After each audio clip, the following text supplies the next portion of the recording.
High friends, welcome to the Mahideep e learning programs. आपलं सर्वांचं माहिदीप e learning प्रोग्राममध्ये स्वागत आहे. So friends, today we are going to learn Unit 1st, Subunit 1.2 and Encounter of a Special Kind म्हणजेच एक अविस्मरणीय चकमक हा घटक आज आपण अभ्यासणार आहोत. My father was a medical professional working for a private company in Raniganj in West Bengal. म्हणजे पश्चिम बंगालमधल्या राणीगंज या ठिकाणी एका खाजगी कंपनीमध्ये माझे बाबा आरोग्यसेवेत कामाला होते. The officers of the company were house in individual bungalows inside a large campus. Our house was in the corner of the campus. म्हणजेच एका मोठ्या आवारात स्वतंत्र बंगले होते आणि त्या बंगल्यांमध्ये कंपनीच्या सगळ्या ऑफिसर्सची राहण्याची व्यवस्था केलेली होती आणि त्या आवाराच्या एका कोपऱ्यावर आमचे घर होते. The officers club was adjacent to the boundary wall of our garden. आमच्या बागेचं जे कुंपण होतं त्या कुंपणाच्या भिंतीला लागूनच ऑफिसरांचा क्लब होता. The compound was luxurious with green grass, colourful flowers and a host of tall and majestic trees. म्हणजे तिथला जो परिसर होता तो रंगीबिरंगी फुलांनी, हिरवळीने आणि अनेक उंच डेरेदार वृक्षांनी बहरलेला होता. The seasonal vegetables in the kitchen gardens of the households and the magnificent trees constantly attracted squirrels and many species of birds. A group of langur had even made their den in and ashwatha tree nearby. म्हणजेच घराघरातील स्वयंपाकघरांच्या परसांमध्ये लावलेल्या ज्या मोसमी भाज्या होत्या त्या आणि बहारदार झाडांमुळं अनेक प्रकारचे पक्षी व खारी इथे कायम आकर्षित होत होत्या. जवळच एक अश्वत्थाच्या म्हणजेच पिंपळाच्या झाडावर वानरांच्या एका टोळीनं तर डेरास थाटला होता. They had all become a part and parcel of our existence and daily life. म्हणजे ते सर्वजण आमच्या अस्तित्वाचा आणि दैनंदिन जीवनाचा जणू काही एक अविभाज्य घटकच बनले होते. A small incident on a Saturday afternoon left a profound effect on me and unfolded before my eyes a whole new dimension to the wonders of God creation. म्हणजे एका शनिवारी एक लहानशी घटना घडली होती आणि त्या लहानशा घटनेने माझ्या मनावर सखोल परिणाम केला होता आणि ज्याप्रमाणे परमेश्वराच्या अजब किमयेचा एक अनोखा पैलू उलगडावा तसा माझ्यासमोर उलगडला होता. It was a few days into the puja vacation. म्हणजेच दुर्गापूजेची सुट्टी सुरू होऊन काही दिवस झाले होते. Just like for any other child the holidays provided an opportunity for me and become engross in various magazines and story books publish specially for children in the festival season. म्हणजे इतर मुलांप्रमाणेच या सुट्टीत मलाही सणासुदीच्या काळात मुलांसाठीच प्रकाशित होणाऱ्या वेगवेगळ्या पुस्तकांच्या किंवा गोष्टीच्या पुस्तकांमध्ये बुडून जाण्याची मला सुद्धा संधी मिळाली होती. After a hearty lunch my parents and my younger sisters lay down for an afternoon nap and I settle down with a story book. म्हणजे दुपारच्या भरपेट जेवणानंतर माझे आई वडील आणि माझ्या लहान बहिणी ह्या झोप घेत पडल्या होत्या किंवा झोपल्या होत्या आणि मी एक गोष्टीचं पुस्तक घेऊन निवांत बसलो होतो. The quiet afternoon presented the perfect backdrop for reading and adventure story. या ठिकाणी दुपारचं जे शांततेचं वातावरण होतं ते वातावरण एखादी साहसकथा वाचण्यासाठी फारच चांगलं होतं किंवा अनुकूल होतं. The silence was occasionally broken by the sound of my family snoring, the intermittent chirping of house sparrow, the harsh cawing of a crow, the shrill call of a kite flying high above the ground.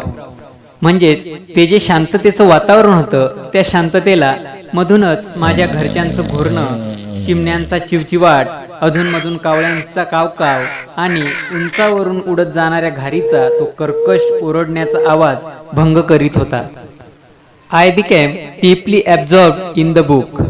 म्हणजे थोड्या वेळातच मी पुस्तक वाचण्यात पार गडून गेलो. Suddenly I heard a group of street dogs barking furiously in the distance. आणि अचानक मला कुत्र्यांच्या जमावाचा भुंकण्याचा आवाज आला. I chose to ignore the commotion, thinking that the pack of dogs might have cornered a hapless pig आणि मला असं वाटलं की बिचारं एखाद्या डुकराचं पिल्लू त्यांच्या तावडीत सापडलं असेल म्हणून मी त्याकडे दुर्लक्ष केलं. But soon the barking became louder and more aggressive and the alarm cawing of flock of crow added to the cacophony. म्हणजेच काही वेळात ती कुत्री अधिक जोरजोरात भुंकू लागली आणि कावळ्यांचा भीतीदायक कर्कश आवाजाच्या ओरडण्यानं त्याच्यात आणखीनच भर पडली. I also heard the disturbance approaching closer. Curiosity got the better of me. Leaving the book aside I rushed to the veranda to see what was going on. म्हणजे तो गोंधळ किंवा तो गलका जवळजवळ येत असल्याचं मला त्या ठिकाणी जाणवलं आणि माझी उत्सुकता अजून आणखीनच बळावली. पुस्तक बाजूला ठेवून मी काय चाललं आहे ते पाहण्यासाठी वरंड्यात गेलो. I glance towards the roof of the club house and saw something horrible. म्हणजे त्या ठिकाणी जो क्लब हाऊस होता त्या क्लब हाऊसच्या छपराच्या दिशेने पाहतो तर काय मला त्या ठिकाणी भयंकर काहीतरी दिसलं. A big male langur, apparently the leaders of its group, was holding a baby langur in his hands and mercilessly beating it all over with definite intent to kill. म्हणजे एक खूप ताकदवर वानर किंवा माकड, कदाचित तो त्या टोळकीचा म्होरक्या असावा, तो एका वानराच्या पिल्लाला पकडून त्याला जीवे मारण्याच्या इराद्यानं त्याच्या शरीराचे निर्दयीपणे लचके तोडत होता, त्याला जीवे मारण्याचा प्रयत्न करत होता. The helpless mother of the baby and other lesser members of the langur groups were scattered on the roofs of the building nearby watching the baby being killed. म्हणजे त्या पिल्लाची केविलवाणी आई वानरी आणि टोळीतले इतर दुर्बळ वानर जे होते ते आजूबाजूच्या इमारतीच्या छपरावर गोळा होऊन असहाय्यपणे पिल्लाचा जीव जाताना पाहत होते. I recalled the terrible custom in the animal clan according to which a dominant male does not allow another male baby or adult to survive within its group. म्हणजे प्राण्यांची कोणतीही जमात असेल त्या जमातीमध्ये वर्चस्व असणारा एखादा नर सहसा दुसऱ्या नराला किंवा पिलाला त्यांच्या टोळीत जगू देत नाही, अशी एक भयंकर रूढी आहे याची मला आठवण झाली. Without losing any time, I gathered a stout stick in one hand and hurled a piece of stone at the marauding langur. म्हणजेच थोडा वेळ वाया न घालता मी हातात एक भक्कम काठी घेतली आणि त्वेषाने भक्ष्याच्या मागे लागलेल्या त्या वानराच्या दिशेने एक दगड जोरात भिरकावला. The langur was so infuriated that it hardly took any notice of my assault. But then I started throwing more stones. The dogs on their part raised their pitch of cry. पण तो वानर इतका चिडला होता, इतका आक्रमक झाला होता, हिंस्र झाला होता की माझ्या हल्ल्याने तो थोडा सुद्धा विचलित झाला नाही. मग मी आणखी एक दगड मारायला सुरुवात केली आणि कुत्रे देखील आणखी जोरजोरात भुंकायला लागली. The changed circumstance and the sudden unexpected attack from unknown quarters forced the langur to drop the baby from the sloping roof over the veranda. म्हणजेच तेथील परिस्थिती अचानक बदललेली पाहून त्या ठिकाणावरून झालेला अनपेक्षित हल्ला यामुळे त्या वानराला वरंड्याच्या उतरत्या छपरावरती त्या पिल्लाला टाकून पळून जाण्यावाचून कोणताच पर्याय उरला नव्हता. The baby was listless and appeared to be dead. म्हणजेच ते पिल्लू अगदी गलिगात्र किंवा अर्धमेले झाल्यासारखे त्या ठिकाणी पडून होते. As its body started to slide down, the excitement of the pack of dogs grew manifold at the prospect of good kill and meal. म्हणजेच ते पिल्लू उतरत्या छपरावरून खाली घसरायला लागलेले बघून आयती शिकार मिळण्याच्या उद्देशाने किंवा आशेने कुत्र्यांचे जे घोळके होते ते अजूनच जोरजोरात भुंकू लागले किंवा ते चेकाळले. Keeping the dogs at bay with the stick, I managed to catch hold of the baby langur's tail just as it tipped over the edge of tiled roof. म्हणजेच माझ्या हातात जी काठी होती त्या हातातल्या काठीने कुत्र्यांना दूर ठेवत मी छपरावरून खाली पडण्याच्या बेतात आलेल्या त्या वानराच्या पिल्लाची शेपूट अलगद पकडली. The baby appeared inert and lifeless. It was indeed a male baby. म्हणजेच ते जे माकडाचं पिल्लू होतं ते अगदी निश्चल आणि निष्प्राण झाल्यासारखं वाटत होतं आणि हो, खरोखरच ते नर पिल्लूच होतं, म्हणजे तो नरच होता. By this time my parents and sisters had come out on to the veranda and were witnessing my rescue operation. म्हणजेच आतापर्यंत माझे आई वडील आणि माझ्या बहिणी ह्या वरांड्यामध्ये येऊन माझे बचाव कार्य पाहत उभे राहिलेले होते.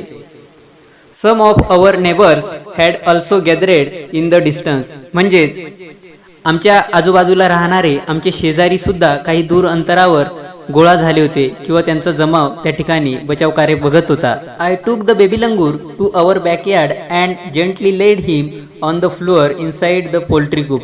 म्हणजेच त्या माकडाच्या पिल्लाला किंवा वानराच्या पिल्लाला मी आमच्या परसबागेत घेऊन गेलो आणि तिथल्या कोंबड्यांच्या खुराड्यामध्ये त्या पिल्लाला अलगद झोपवलं. His body was full of deep bite marks and scratch. Blood was oozing from some of the wounds. The baby remain motionless. म्हणजे त्या पिल्लाचे शरीर हे खोल जखमांनी आणि व्रणांनी भरून गेलं होतं आणि त्या जखमांमधून रक्तसुद्धा ओघळत होतं आणि ते पिल्लू निपचित पडलेले होते. My father provided first aid to clean the wounds and stop the bleeding. I was relieved to find out that the baby was breathing even though his breath were shallow. म्हणजे माझ्या वडिलांनी प्रथमोपचार करून त्या पिल्लाच्या जखमा स्वच्छ केल्या होत्या आणि त्यामुळं त्यामधून वाहणारं जे रक्त होतं ते आता पूर्णपणे थांबलं होतं आणि पिल्लाचा श्वासोच्छ्वास जो होता तो मंदावलेला होता, तरी तो आता व्यवस्थित चालू झाला होता. हे पाहून मला थोडं बरं वाटत होतं किंवा हायसं वाटत होतं. Splashes of cold water made the baby stir and after a few shaky attempts he sat up. म्हणजे ज्यावेळेस त्या पिल्लावर थंड पाण्याचे फवारे मारले किंवा हबकारे मारले तेव्हा त्या पिल्लाला शुद्ध आली आणि ते धडपडत प्रयत्न करून कसेबसे उठून बसले. He was in state of shock and started trembling like a leaf in the wind. म्हणजे ते घाबरलेलं पिल्लू वाऱ्यामुळं हलणाऱ्या एखाद्या पानासारखं थरथर करत होतं. His two little twinkly eyes welled up with tears and he started to sob with a muff cry. Just like a human child would after experiencing trauma. म्हणजेच त्या पिल्लाचे दोन चिमुकले लुकलुकते डोळे पाण्याने अगदी डबडबले आणि दबक्या आवाजात हुंदके देऊन ते रडू लागलं. अगदी धसका बसलेल्या एखाद्या माणसाच्या लहान मुलाप्रमाणे त्याचा आवाज होता किंवा ते हुंदके देत रडत होतं. I offered him a peeled banana which he accepted with his unsteady hand and began taking hesitant bites. म्हणजे मी सोलून दिलेले केळे त्याने थरथरत्या हाताने घेतले आणि घाबरत ते खाऊ लागले. My attention was fix on the revival of the baby langur. Suddenly I had an uncanny feeling of being watch. आता माझं संपूर्ण लक्ष हे वानराच्या पिल्लाच्या प्रकृतीत सुधारणा व्हावी याकडे लागले होते आणि त्याच वेळी माझ्यावर कोणीतरी लक्ष ठेवून आहे अशी एक विचित्र जाणीव मला झाली. I turned away from the coop and looked up. There sat the mother langur on our kitchen roof, watching every move I made. She simply sat there quietly, as if convinced that no harm was being done to her child. तेवढ्यात खुराड्यातून मागे वळून मी वर बघितले तर त्या पिलाची आई आमच्या स्वयंपाकघराच्या छतावर बसून माझी प्रत्येक हालचाल निरखत होती. जणू काही आपले पिल्लू सुरक्षित आहे याची तिला खात्री पटल्यामुळे ती शांत बसून होती. Meanwhile the baby sense the presence of his mother and started to sob and cry a little louder. त्यावेळी त्या पिलाला आपल्या आईच्या तिथे असण्याची चाहूल लागली किंवा जाणीव झाली आणि ते मोठमोठ्याने हमसून रडू लागले. I retreated from the door of the coop to allow the mother access to her baby. त्या छपरावर बसलेल्या आईला तिच्या पिल्लाकडे जाता यावे म्हणून मी खुराड्याच्या दारातून माघारी वळालो. Immediately the mother descended on the floor of the coop and pick up the baby in her arms. आणि लगेच त्या पिल्लाची आई खाली उतरून खुराड्यापाशी आली आणि त्या पिल्लाला तिने आपल्या हातामध्ये उचलून घेतले. She gave the baby a thorough body inspection to check his injuries and then curled him tightly in her bosom. The baby found great solace in her caring arms. म्हणजे त्या पिलाच्या शरीरावर ज्या जखमा झाल्या होत्या त्या जखमांची त्या आईने बारकाईने कसून तपासणी केली आणि आपल्या छातीशी घट्ट कवटाळून धरलं तिच्या मायेच्या मिठीत पिलाला अगदी दिलासा मिळाला होता. The mother sat still with the baby in her lap for a few minutes. It was almost as if she was pondering over her options and trying to figure out how she could keep the baby safe from further assault. म्हणजे काही मिनिटे त्याला मांडीवर घेऊन ती आई माकडीन तशीच बसली होती. बहुधा पुन्हा हल्ला झाला तर पिल्लाला वाचवण्यासाठी काय करता येईल याचा ती विचार करत असावी. For a few seconds the mother langur look straight into my eyes. म्हणजे काही वेळेसाठी किंवा काही क्षणांसाठी त्या माकडाच्या आईने माझ्या डोळ्यांमध्ये डोळे घालून बघितले. Even today I can not forget that look in her eyes showering silent gratitude on me for saving her child. म्हणजे आपल्या पिल्लाचे रक्षण केल्याबद्दल मूकपणे कृतज्ञता व्यक्त करणारे तिचे डोळे मी आजही विसरू शकणार नाही. I was overwhelmed by the emotion, the sentiment and the way she said thanks to me. There sat a universal mother holding a stricken child in her lap. म्हणजे त्या आईच्या डोळ्यातले ते भाव आणि माझे आभार मानण्याची तिची पद्धत पाहून मला भरून आले होते. माझ्यासमोर आपल्या दुःखी कष्टी बाळाला कवेत घेऊन दिलासा देणारी साऱ्या विश्वाची माता किंवा आई त्या ठिकाणी बसलेली होती. Then in a flash she jumped with her baby clinging to her belly and reached our kitchen roof. आणि क्षणार्धात आपल्या पिल्लाला पोटाशी घेऊन तिने आमच्या स्वयंपाकघराच्या छतावर उडी मारली. She surveyed the area for the vicious male langur and then leapt away in the direction opposite to the place of the violent encounter. आणि नंतर त्या निर्दयी नर वानराचा कानोसा घेत तिने आजूबाजूचा परिसर निरखला आणि ज्या बाजूने तो भीषण हल्ला झाला होता त्याच्या विरुद्ध दिशेला तिने झेप घेतली. The brief meeting with the mother and the baby langur convince me that interspecies communication and mutual trust in indeed a reality and should anyone strike the right chord the relationship hums into action. म्हणजे मुलांनो, एक आई तिच्या आणि पिल्लाच्या त्या ओझरत्या भेटीने मला खात्री पटली की प्राणीमात्रांचा एकमेकातील संवाद आणि परस्पर दृढ विश्वास ही खरोखर सत्य गोष्ट आहे आणि एकमेकांच्या मनांच्या तारा जर योग्य रीतीने छेडल्या गेल्या तर ते नाते अधिक सुरेख बनते, अधिक चांगले बनते, हे मला त्या ठिकाणी पाहायला मिळाले. The mother langur show me that food was not the only means of communication between man and animal but that there were other means of establishing a bond through trust, compassion and mutual understanding. म्हणजे मुलांनो, त्या ठिकाणी त्या माकडाच्या आईने मला दाखवून दिलं की माणूस आणि प्राणी यांच्यामध्ये संपर्काचे साधन हे फक्त अन्न नाही, तर त्यांच्यामध्ये नाते दृढ होण्यासाठी परस्पर विश्वास आणि सामंजस्य यासारखे इतरही अनेक मार्ग आहेत. 55 years have passed since that day. I am now 70 years old, but I still fondly remember that encounter of a special kind. म्हणजे विद्यार्थी मित्रांनो, त्या दिवसाला आता 55 वर्ष उलटून गेली आहेत.